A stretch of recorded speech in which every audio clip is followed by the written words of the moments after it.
roapolo tao taty afara zay vao nalala fakaitsinanaky papa sy mama fanako loafa tamy ambozazakely vao nateraky neny tsy fantatry mihitsy hoe nahoana lay mpampiteraky no efa versay sa hoe tena nivona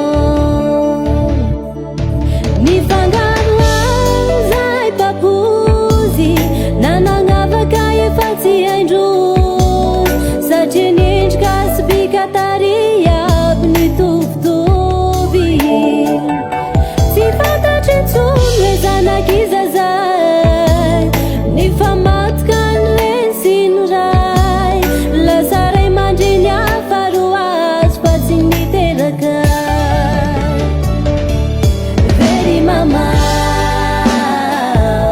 very papa ratao akory moa tegna tsy afaky ola satria tsy mahay mivola very mama very papa ratao akory moa tegna tsy afaky teny very tirasireny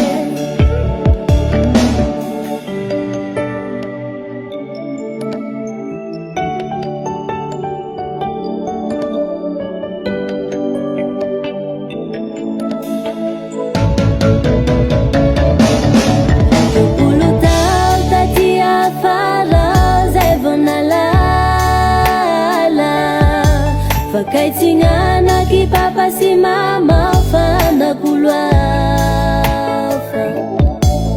nisy fotoana rary ka voatala hôpitaly tsy ampiraka tena nijaly i papa ihany no afaka mba mamonjy ka lerana tsy mitohy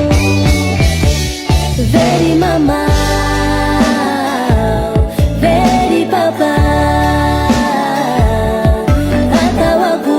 tegna tsy afaky ola satria tsy mahay mivola very mama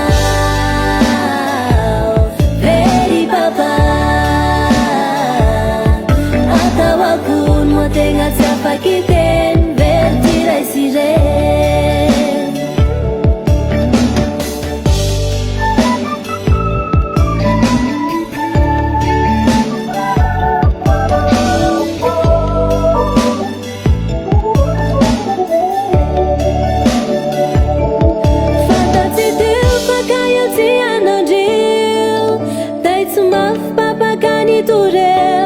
nievitra hoe i mama no napirafiany ka tonga dy maty